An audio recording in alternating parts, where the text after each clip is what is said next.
To home knowledge hub. और आज आप देख रहे हैं साइंस 2 का स्टैंडर्ड 10th का second chapter life process in living organisms part 1। ये जो सेकेंड चैप्टर है ये बहुत इंटरेस्टिंग है। इसमें क्या क्या टॉपिक्स दिए गए देखिए। Living organisms and their processes, living organism and energy production, some nutrients and energy efficiency, cell division a life process। Can you recall दिए गए इसमें कुछ, तो हम सीधा यहाँ से स्टार्ट करेंगे।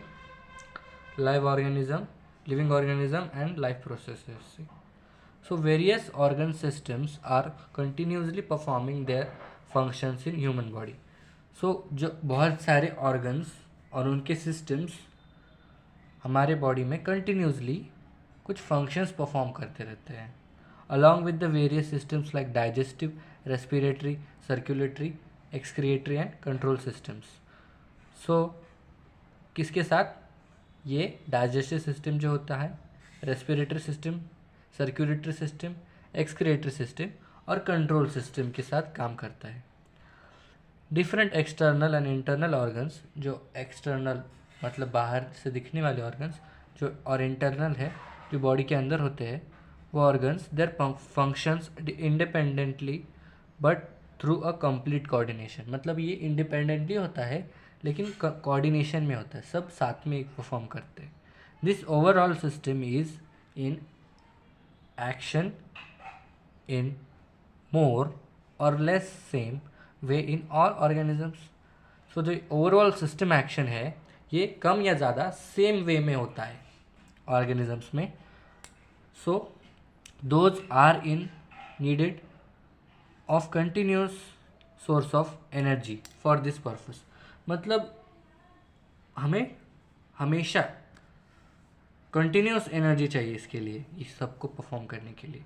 Carbohydrates, fats and lipids are the main sources of this energy. इस एनर्जी का मेन सोर्स क्या है? Carbohydrates, lipids, fats and it's harvested by the mitochondria present in each cell. ये कहाँ से आता है? जो सेल के अंदर माइटोकॉन्ड्रिया होता है, इसलिए माइटोकॉन्ड्रिया को सेल का पावर हाउस कहा जाता है, क्योंकि उससे एनर्जी आती है, इसलिए सेल का पावर हाउस माइटोकॉन्ड्रिया को कहा जाता है।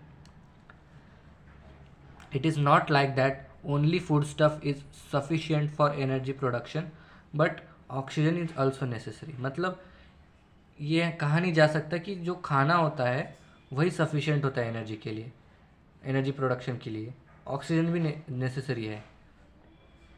Also this food stuffs and oxygen are transported up to cell via circulatory system. ये सब का सेल तक कैसे आता है? सर्कुलेटरी सिस्टम से आता है, फूड और oxygen. Besides it is coordinated by control system of the body. ये किससे कौन कराता है? ये कोऑर्डिनेशन कौन कराता है? कंट्रोल सिस्टम कराता है। Each life process contributes in its own way. Her process और उसकी वे से कंट्रीब्यूट करती है जो एनर्जी प्रोडक्शन की जो प्रोसेस है उसमें। Functioning of all these life processes also requires energy. मतलब इन सारे प्रोसेसेस की जो फंक्शनिंग होती है उसके लिए भी एनर्जी चाहिए होती है। Human and other animals consume the fruits and vegetables. Humans और जो अलग एनिमल्स होते हैं वो फ्रूट्स कंज्यूम करते हैं या फिर वेजिटेबल्स कंज्यूम करते हैं। Plants are autotrophs. ऑटोट्रोप्स मतलब क्या होता है? जो खुद का खाना या फिर खुद के खाने के लिए एनर्जी खुद बनाते हैं। क्लोरोफिल की मदद से प्लांट्स फोटोसिंथेसिस करते हैं, इसलिए उनको ऑटोट्रोप्स कहा जाता है। They prepare their own food. They utilize some of the food for themselves, whereas remaining in stored in various parts like fruits, stems, leaves, roots, etc. मतलब ये यूटिलाइज कर देते हैं अपने फूड को अपनी पूरी बॉडी में, और अगर कुछ बच जाए एनर्जी या फिर फूड तो उन्हें फ्रूट में, उनके लीव्स में, उनके स्टेम में स्टोर कर लेते हैं। We consume all this various plants materials. इन प्लांट्स मटेरियल्स को हम खाते हैं। द एनर्जी जो होती है वो हम में ट्रांसफ़र हो जाती है। And obtain different nutrients like carbohydrates, fats, proteins, vitamins, minerals etcetera. इससे हमें क्या मिलता है? कार्बोहाइड्रेट्स, फैट्स, प्रोटीन्स, विटामिन्स और minerals. So which food materials do we consume to obtain this nutrients, मतलब ये सब लेने के लिए कौन से न्यूट्रिएंट्स या फिर फूड मटेरियल्स हम कंज्यूम करते हैं। We obtain the carbohydrates from milk, milk से हमें कार्बोहाइड्रेट्स मिल जाते हैं। फ्रूट्स, जैगरी, शुगर केन मतलब cane sugar, vegetables, potatoes, sweet potatoes, इससे क्या मिलता है हमें, कार्बोहाइड्रेट्स मिलते हैं। Sweet meats and cereals like wheat, maize, ragi, jowar, millet, rice, we get 4 kilocalorie energy per gram of carbohydrates. Let's study way by the energy is obtained. Many players are seen consuming foodstuffs during breaks of games. मतलब energy को regain करने के लिए कुछ जो players होते हैं वो जब ब्रेक होता है तब कुछ फूड स्टफ्स कंज्यूम करते हैं। What is respiration? रेस्पिरेशन आपको बचपन से सिखाया गया कि रेस्पिरेशन क्या होता है, एक्सलेशन और इनहेलेशन, उसको रेस्पिरेशन कहा जाता है। Living organisms and energy production, तो यहाँ पे एक डायग्राम दिया गया है जिसको आपको लेबल करना है। तो ये देखो, सबसे पहले ये क्या है, ये नॉस्ट्रिल, ये नॉस्ट्रिल, आप आराम से इसको कर सकते हो लेबल, बहुत इजी है। ये नेजल कैविटी है, ये ओरल कैविटी है। In living organisms respiration occurs eight 2 levels as body and cellular level. Oxygen and carbon dioxide are exchanged between body and surrounding in case of respiration occurring at body level. मतलब जो respiration होता है वो 2 levels तक पे होता है, एक बॉडी और एक सेलुलर लेवल में। ऑक्सीजन और जो कार्बन डाइऑक्साइड है उसके एक्सचेंज होता है बॉडी में, और जो सराउंडिंग केस रेस्पिरेशन होता है एट बॉडी लेवल वो अलग से होता है। In case of respiration at cellular level, जो सेलुलर लेवल का रेस्पिरेशन होता है, food stuffs are oxidised either without help of oxygen और विथ हेल्प ऑफ ऑक्सीजन, मतलब ऑक्सीजन के साथ ऑक्सीडाइज होते हैं ये फूड स्टफ्स या फिर ऑक्सीजन के बिना। Can you tell how many atoms of CH and O are respectively present in the molecule of glucose? Glucose में कितने एटम्स होते हैं, किसके, कार्बन के, हाइड्रोजन के और ऑक्सीजन के। सो जो ग्लूकोज बनता है ये बॉडी में बनता है। Carbohydrates of the food that we consume every day are mainly utilised for production of energy required for daily need. This energy is obtained in the form of ATP। जो carbohydrates हम consume करते हैं everyday में वो mainly किस में utilise होता है, वो एनर्जी प्रोडक्शन के लिए यूटिलाइज होता है, हमारे डेली नीड के लिए। This energy is obtained in the form of ATP। ये एनर्जी जो है ATP के फॉर्म में ऑब्टेन्ड होती है। For this purpose glucose a type of carbohydrates is oxidise step by step in the cells. इस काम के लिए जो ग्लूकोज होता है बॉडी में वो स्टेप बाय स्टेप यूटिलाइज होता है, ऑक्सीडाइज हो जाता है कार्बोहाइड्रेट्स। एक टाइप का वो कार्बोहाइड्रेट होता है ग्लूकोज, ऑक्सीडाइज होना चालू हो जाता है। This is 2 methods. Those 2 methods are aerobic respiration, oxygen involved, and anaerobic respiration, oxygen is not involved. In aerobic respiration glucose is oxidized in 3 steps. देखो ये 2 प्रकार के रेस्पिरेशन, 2 टाइप्स ऑफ मेथड से रेस्पिरेशन होता है। पहला है एरोबिक रेस्पिरेशन, मतलब जिसमें ऑक्सीजन इन्वॉल्व होता है, जिसमें ऑक्सीजन होता है जिस रेस्पिरेशन में। एक है एनारोबिक रेस्पिरेशन जिसमें ऑक्सीजन नहीं होता। और जो एरोबिक रेस्पिरेशन उसके 3 स्टेप्स है। फर्स्ट है ग्लाइकोलाइसिस। ग्लाइकोलाइसिस में क्या होता है, process of glycolysis occurs in cytoplasm, ये साइटोप्लाज्म में होता है ये process. Molecule of glucose is oxidise step by step in this process and 2 molecules of each, मतलब इस प्रोसेस में मॉलिक्यूल होते हैं जो ग्लूकोज के वो ऑक्सीडाइज होते हैं स्टेप बाय स्टेप, और इसमें 2 molecules ऑफ ईच ऑक्सीडाइज होते हैं। Pyruvic acid for example ATP, NaDH2 and water are form. इससे क्या क्या बनता है? Pyruvic acid, ATP, NaDH2 and water. Molecules of pyruvic acid is in this process are converted into molecules of acetyl coenzyme A. 2 molecules of NaDH2 and 2 molecules of CO2 are released during this process.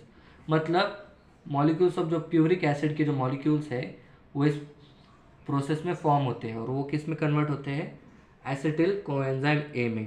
और जो 2 molecules of NaDH2 है और जो 2 molecules of CO2 है वो release होते हैं इस प्रोसेस में। Try carboxylic acid cycle, Krebs cycle. Both molecules of acetyl कोए एंटर्स इन द माइटोकॉन्ड्रिया। मतलब जो दोनों मॉलिक्यूल्स होते हैं एसिटिल कोए के वो माइटोकॉन्ड्रिया में एंटर होते हैं। Cyclic chain of reactions called are tricarboxylic acid cycle is operated on its in the mitochondria. मतलब जो साइक्लिक चेन है रिएक्शंस की जिसको ट्राइऑक्सी कार्बोक्सिलिक एसिड कहा जाता है। Try carboxylic acid cyclic chain जो है रिएक्शंस की उसको क्या कहा जाता है? Try carboxylic acid cycle is operated on it's mitochondria. में ये म्हणजे मतलब ये माइटोकॉन्ड्रिया में ऑपरेट होता है। एसिटिल पार्ट ऑफ एसिटिल कोए is completely oxidized through the cyclical process and molecules CO2, H2O, NaDH2, FADH2 are derived। इससे क्या डिराइव होता है? इससे क्या बनता है या फिर क्या रिलीज होता है? CO2, H2O इस साइक्लिकल प्रोसेस से NaDH2, FADH2 रिलीज होता है, डिराइव होता है। इलेक्ट्रॉन ट्रांसफर रिएक्शन चेन या फिर इलेक्ट्रॉन ट्रांसफर चेन रिएक्शन। सो जो ये जो फिगर दिया गया है इसमें क्या दिखाया है? ये जो है ये माइटोकॉन्ड्रियल मैट्रिक्स है और ये जो है इनर मेम्ब्रेन है, ये आउटर मेम्ब्रेन है। ये प्यूरिक एसिड है, जो पिंक पार्ट आपको दिख रहा है ये प्यूरिक एसिड है और ये जो है ये फैटी एसिड है।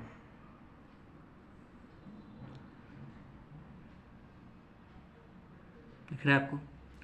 So molecules of NaDH2 and FADH2 formed during all above processes participate in electron transfer chain reaction. Due to this, 3 molecules of ATP are obtained from each. मतलब इससे 3 molecules of ATP बनते हैं। किससे? NaDH2 से molecule से। और एक electron transfer chain reaction होता है। इससे क्या बनता है? 3 molecules of ATP किससे? NaDH के 1 मॉलिक्यूल से and 2 molecules of ATP from each FADH2 molecule. Besides ATP water molecules are also formed in this reaction। मतलब ATP के अलावा इसमें वाटर मॉलिक्यूल भी बनते हैं। Electron transfer chain reaction is operated in mitochondria only. मतलब ये किस में होता है? माइटोकॉन्ड्रिया में होता है, इसलिए इसको mitochondria and try carboxylic acid cycle भी कहा जाता है। Thus the molecule of glucose is completely oxidized in anaerobic या फिर एरोबिक। ये एनारोबिक नहीं है, एरोबिक है क्योंकि इसमें ऑक्सीजन इंक्लूडेड है। So aerobic respiration and molecules of CO2 and H2O are produced along with energy. मतलब इससे इस मॉलिक्यूल से ग्लूकोज कम्प्लीटली ऑक्सीडाइज हो जाता है इस प्रोसेस से और एनारोबिक रेस्पिरेशन होता है। एन एरोबिक रेस्पिरेशन होता है, मतलब एक एरोबिक रेस्पिरेशन होता है। इसमें एरोबिक रेस्पिरेशन क्या है? जिसमें ऑक्सीजन इंक्लूडेड है। Molecules of CO2 and H2O produce हो जाते हैं विथ एनर्जी। ATP क्या है? ATP है adenosine triphosphate, is energy rich molecule. ये जो ATP है इसका मतलब एनर्जी है, इसका फुल फॉर्म क्या है? Adenosine triphosphate. याद रखना, ये फुल फॉर्म आपको आएगा, कभी कभी एग्जाम में आ सकता है। Stored in the bonds by which phosphate groups are attach to each other. मतलब ये एनर्जी बॉन्ड बनाता है, stored in bonds by phosphate groups. Phosphate group से ये बॉन्ड एनर्जी बनाता है और ये एक बॉन्ड एनर्जी में स्टोर्ड होता है एक प्रकार की। These molecules are stored in the cells as per need। ये molecules cells में stored हो जाते हैं as per need। Chemically ATP is triphosphate molecule formed from adenosine tribonucleoside। मतलब ATP क्या है केमिकली, देखो ये जो ATP है केमिकली क्या है, एक ट्राइफॉस्फेट है जो एडेनोसिन राइबोन्यूक्लिक साइड से बनता है। It contains a nitrogenous compound. देखो इसमें क्या क्या होता है, इसमें नाइट्रोजनस कंपाउंड होता है adenine, pentose, sugar, ribose and 3 phosphate groups. As per need energy is derived by breaking the phosphate of ATP bond. जब ये ब्रेक होता है तब इसमें से क्या क्या निकलता है। Hence ATP is called the energy currency of the cell. ये एनर्जी करेंसी है, देखो मतलब एक प्रकार की बैटरी है सेल की, ये सेल की बैटरी है, सेल की एनर्जी है। NAD जो है इसका फुल फॉर्म है nicotinamide adenine nicotinamide adenine dinucleotide. और FAD क्या है, FAD है flavin adenine dinucleotide. Both coenzymes are formed in the cells and used in cellular respiration. ये दोनों कोएंजाइम्स सेल्स में बनते हैं और सेलुलर रेस्पिरेशन के लिए यूज किए जाते हैं। देखो एनर्जी करेंसी दिखाई गई है कैसी होती है।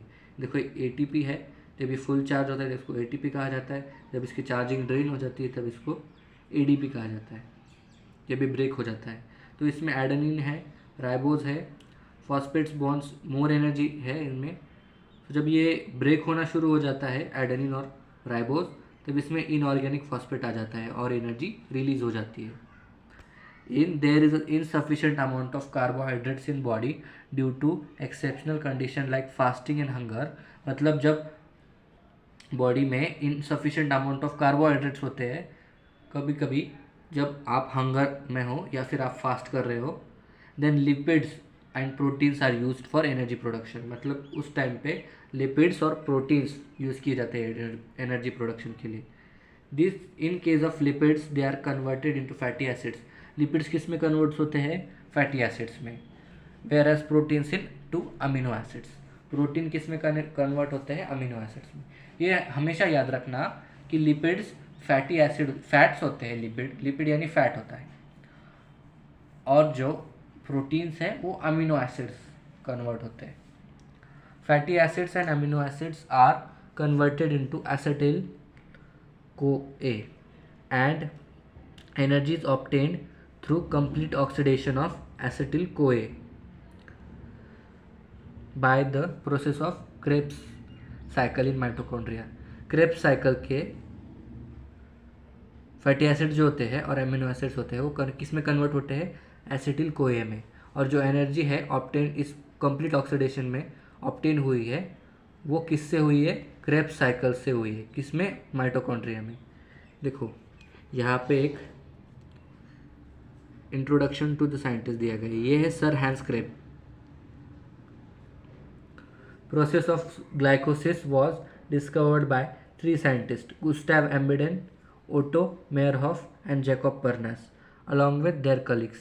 For this purpose they performed experiments on muscles। Hence glycosis is also called as Embedin Meyerhoff Parnas pathway, EMP pathway। इसको EMP pathway कहा जाता है ग्लाइकोसिस को। The cyclical reaction of tricarboxylic acid cycle were discovered by Sir Hans Krebs। Hence the cyclical process is also called as Krebs cycle। He has been awarded Nobel Prize in 1953 for his discovery। Process of energy production through aerobic respiration of carbohydrates, proteins and fats। So मैंने पहले क्या बताया था, ये जो lipids है ये किस में कन्वर्ट होते हैं, फैटी एसिड्स में, और प्रोटीन्स किस में कन्वर्ट होते हैं, अमीनो एसिड्स में। सो जो कार्बोहाइड्रेट्स का जो ग्लाइकोसिस प्रोसेस शुरू होता है तो कार्बोहाइड्रेट ग्लाइकोसिस करते हैं क्योंकि उसमें वो ग्लूकोज में कन्वर्ट होना शुरू हो जाते हैं। तो जो प्रोटीन्स है वो सीधा एसिटिल कोए में कन्वर्ट होते हैं, लेकिन जो कार्बोहाइड्रेट्स है वो पहले ग्लाइकोसिस ब्रेक डाउन होते हैं, फिर प्यूरिक एसिड में ब्रेक डाउन होते हैं, फिर एसिटिल कोए होते हैं, फिर क्रेब्स साइकिल फॉर्म करते हैं, फिर उसके बाद उसमें से CO2 H2O और एनर्जी रिलीज होती है।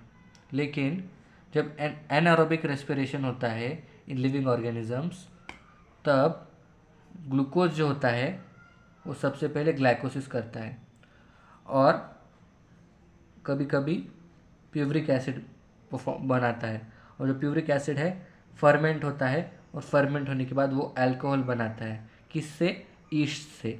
तो जो देखो, और कभी कभी प्यूरिक एसिड फर्मेंटेशन के बाद लैक्टिक एसिड बनाता है, और जिससे एथ्रोसाइट्स या मसल सेल्स बनते हैं। Pyruvic acid fermentation different products, vinegar, vitamins etcetera, various microbes. So energy production in micro organisms through anaerobic respiration हम देखेंगे अभी। ये देखो ये concept. So some organisms can not live in presence of oxygen. For example many bacteria such living organisms have performed anaerobic respiration for energy production। मतलब बहुत सारे living organism perform करते हैं anaerobic respiration for energy production. Glycolysis and fermentation are 2 steps of anaerobic respiration. मतलब जो ग्लाइकोसिस है और जो फर्मेंटेशन है, ये 2 स्टेप्स हैं किसके? एनारोबिक रेस्पिरेशन के। Glucose is completely oxidised and less amount of energy is obtained in the type of respiration. मतलब इसमें क्या होता है, ग्लूकोज जो है वो कम्प्लीटली इनकम्प्लीटली ऑक्सीडाइज होता है, पूरा ऑक्सीडाइज नहीं होता ये। So less amount of energy obtain होती है इस टाइप ऑफ रेस्पिरेशन में, कम एनर्जी बनती है। Pyruvic acid produced through glycolysis is converted into other organic acids और अल्कोहल। मतलब इसमें जो प्यूरिक एसिड है, pyruvic acid produced through glycolysis is converted into other organic acids और alcohol with the help of coenzymes. मतलब coenzyme के help से ये अदर ऑर्गेनिक एसिड्स में और अल्कोहल में कन्वर्ट होना शुरू हो जाता है। This is called fermentation. इसको, इस प्रोसेस को कहा जाता है fermentation. Some higher plants, animals and aerobic organisms also perform anaerobic respiration. मतलब कुछ हायर प्लांट्स होते हैं, एनिमल्स होते हैं, एरोबिक ऑर्गेनिजम्स होते हैं, वो भी एनारोबिक रेस्पिरेशन करते हैं instead of aerobic respiration if there is depletion of oxygen level in surrounding.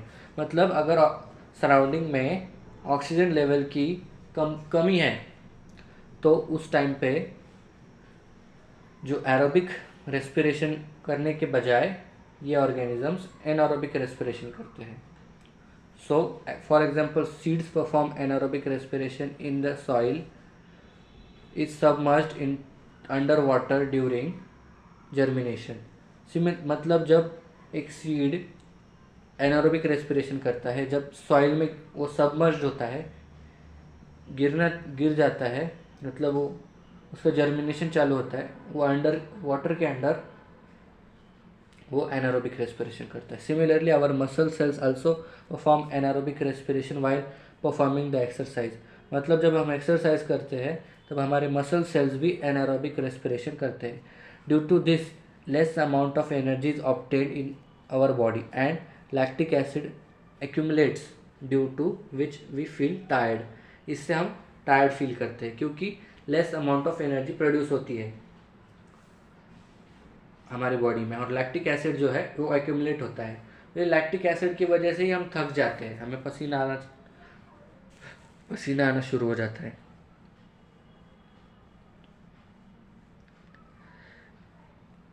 इसमें आपको एक चीज़ बताता हूँ मैं, जो कुछ स्पोर्ट्स पर्सन्स होते हैं वो लैक्टिक एसिड को बनना रोकने के लिए बॉडी में कुछ सप्लीमेंट्स लेते हैं ड्यूरिंग,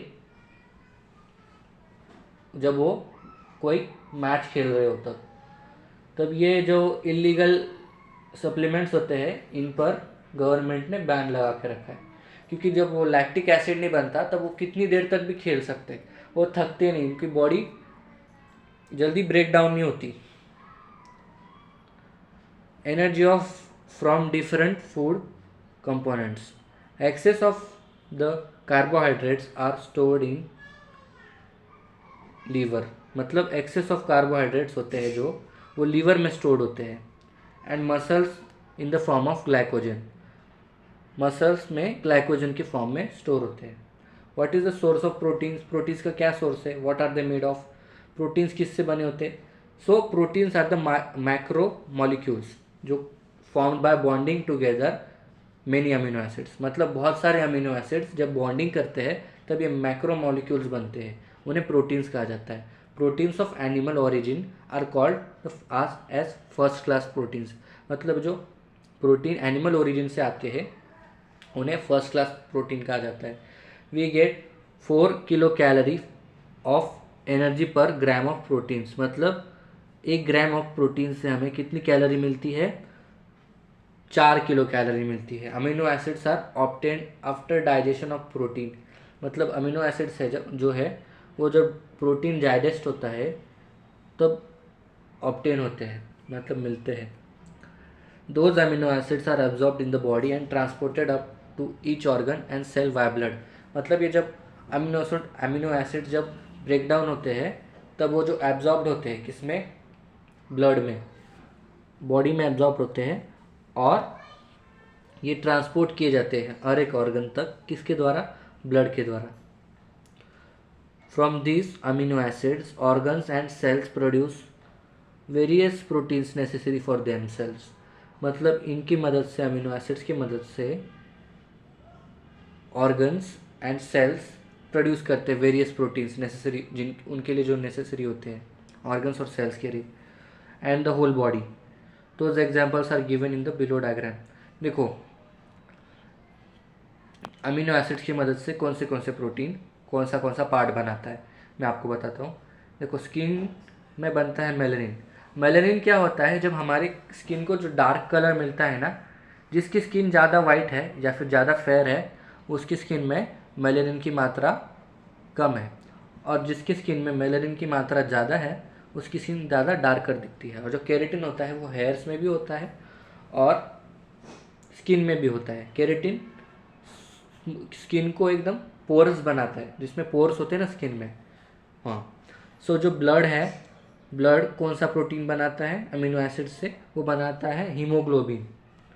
हीमोग्लोबिन वही है जिससे हमें ब्लड को एक रेड कलर मिलता है हीमोग्लोबिन से, और वो एंटीबॉडीज़ भी बनाता है। और मसल्स बनाते हैं एसेटिन एंड मायोसिन, फ्लेक्सिबल प्रोटीन्स होते हैं ये। और जो पैनक्रियाज है वो इंसुलिन बनाता है। इंसुलिन वही प्रोटीन है जो ग्लूकोज को बॉडी में कंट्रोल कर रखता है। जो डायबिटीज़ के पेशेंट्स हैं उनमें पैनक्रियाज में इंसुलिन कम बनता है, इसलिए उनको डायबिटीज़ होती है। सेल्स क्या बनाते हैं, various proteins of cell membrane and various enzyme. जो बोन्स है वो ओइसिन बनाते हैं, ओसिन। और जो पिट्यूटरी ग्लैंड्स है वो वेरियस हार्मोन्स बनाते हैं। All clear. सो ये सारे पार्ट्स, ये इतने अमीनो एसिड से ये प्रोटीन्स बनाते हैं। So excess of amino acids obtained from proteins are not stored in body, they are broken down and ammonia formed in is eliminated out of the body। मतलब ये जब बहुत सारे अमीनो एसिड्स हमारे बॉडी में आते हैं तब ये बॉडी में स्टोर्ड नहीं होते, तब ये ब्रेक डाउन होते हैं और अमोनिया में बदल जाते हैं और ये हमारी बॉडी से एलिमिनेट हो जाते हैं। If necessary excess of proteins are converted into other useful substances like glucose through the process of glucogenesis. Glucogenesis perform होते ही ये जो एक्सेस अमीनो एसिड्स है जब अगर रिक्वायर्ड हो तो वो ग्लूकोज में कन्वर्ट होते हैं। Plants produce the necessary amino acids from minerals de novo and thereby produce different proteins. मतलब जो प्लांट्स है वो नेसेसरी अमीनो एसिड्स किस मिनरल से लेते हैं, डेनेवो से लेते हैं। और अनदर बहुत सारे डिफरेंट प्रोटीन्स बनाते हैं, प्रोड्यूस करते हैं। And enzyme rubisco present in the plant chloroplast chloroplast में कौन सा एंजाइम होता है? रूबिस्को। वो most abundant protein found in nature है। From where do we obtain the lipids? Lipids हमें कहाँ से मिलते हैं? सो हमने देख लिया प्रोटीन्स कहाँ से मिलते हैं, तो हम देखेंगे लिपिड्स कहाँ से मिलते हैं। The substances formed by specific chemical bond between fatty acids and alcohol are called lipids। अगर लिपिड्स की अगर किसी ने आपको डेफिनेशन पूछ ली एग्जाम में, तो ये है डेफिनेशन लिपिड्स की। The substances formed by specific chemical bond between fatty acids and alcohols are called as lipids. So जो सब्सटेंसेस बनते हैं स्पेसिफिक केमिकल बॉन्ड बनाने के बाद, किसमें? फैटी एसिड्स में और अल्कोहल में, उन्हें लिपिड्स कहा जाता है। Digestion of lipids consume by us is nothing but the conversion into fatty acids and alcohol. मतलब ये लिपिड्स डाइजेस्ट होते हैं, इनका जो डाइजेशन होता है, जो हम कंज्यूम करते हैं, वो कुछ नहीं, बस कन्वर्जन होता है इनटू फैटी एसिड। उनको सिर्फ फैटी एसिड्स में कन्वर्ट करते हैं और अल्कोहल में कन्वर्ट करते हैं। So fatty acids are absorbed up and distributed everywhere within the body. मतलब जो फैटी एसिड्स है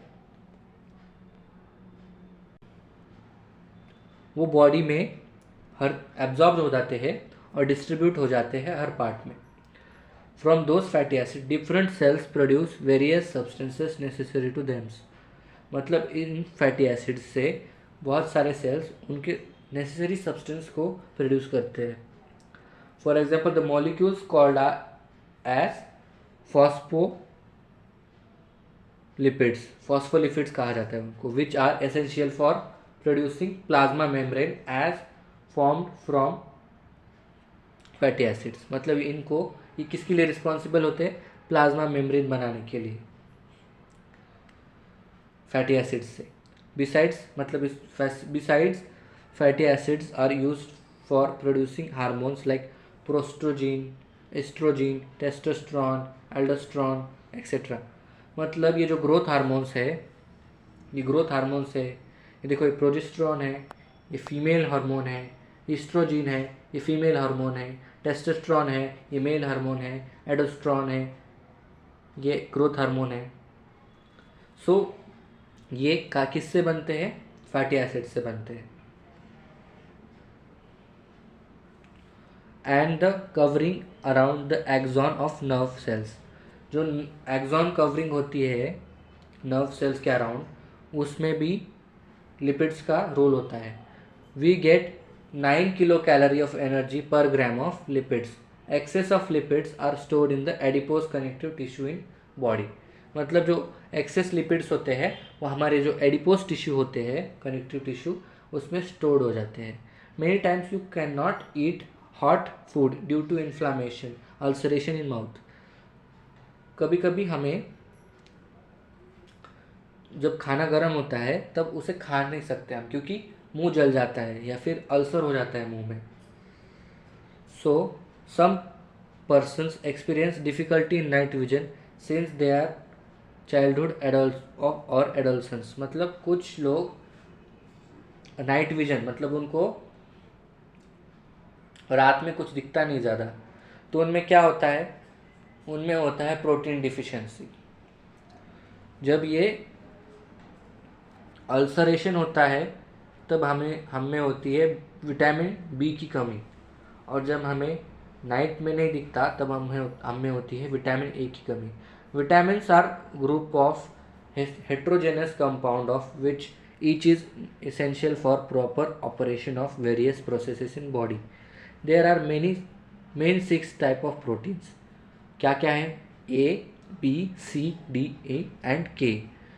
Out of this, A, D, E and K are fat soluble, whereas B and C are water soluble. मतलब ये जो E, A, D, E और K है वो fat soluble है, वो फैट में सोल्यूबल होते हैं, और जो बी एंड सी है वो वाटर सोल्यूबल है, वो पानी में भी घुल सकते हैं। We have seen that FADH2 and NADH2 are produced in process like glycolysis and Krebs cycle. मतलब हमने ये देखा कि FADH2 है और NADH2 है, वो किस प्रोसेस में बने, ग्लाइकोसिस में बने और कर्ब साइकिल में बने। विटामिन लाइक राइबोफ्लाविन मतलब विटामिन B2 और निकोटाइनामाइड मतलब vitamin B3 respectively are necessary for their production. ये उनके प्रोडक्शन के लिए नेसेसरी है, विटामिन B2 और vitamin B3। Many times we experience dryness in mouth. Oral rehydration solution, salt, sugar, water is frequently given to person experiencing loose motion। जब dehydration होता है तभी हमारे मुंह में ड्राइनेस आता है, और जब डिहाइड्रेशन होने वाले आदमी को जब लूज मोशन में रिहाइड्रेट करने के लिए ये ओरल रिहाइड्रेशन सोल्यूशन दिया जाता है। We sweat during summer and heavy exercise. There is about 65 to 70% water in our body। हमारी बॉडी में कितना पानी है? 65 to 70%। तो जो इतना पानी है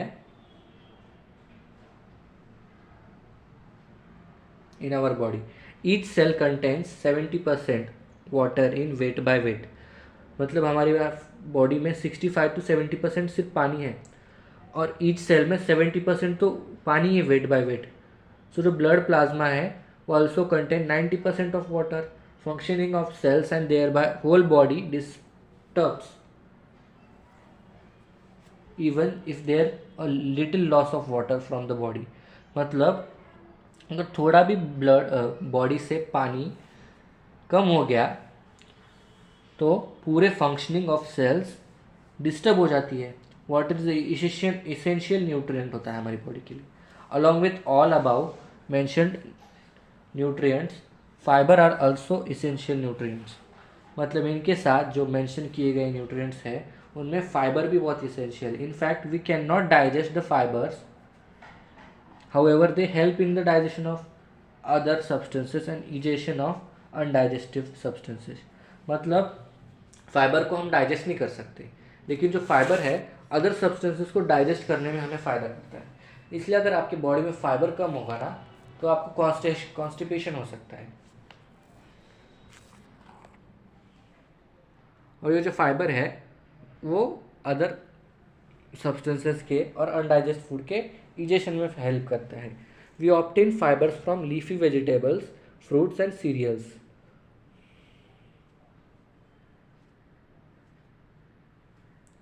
सेल डिवीजन। देखो ये वीडियो बहुत बड़ा हो रहा है, सो ये पार्ट 1 है, तो मैं पार्ट 1 यहीं पे ख़त्म करता हूँ। अगर आपको ये वीडियो पसंद आए तो लाइक कीजिए, चैनल पर नए तो सब्सक्राइब कीजिए। अगर आपने ये चैनल को पहले से सब्सक्राइब करके रखा है तो आपके फ्रेंड्स के साथ इस वीडियो को शेयर कीजिए, उनको भी उनमें भी ये नॉलेज बांटिए। अगर आपको मुझसे कुछ क्वेश्चन पूछना है तो कमेंट कीजिए, कुछ क्वेरी हो तो कमेंट में लिखिए। तब तक के लिए आपसे मिलता हूँ नेक्स्ट वीडियो में, जब इसका पार्ट 2 आएगा तब तक के लिए गुड बाय।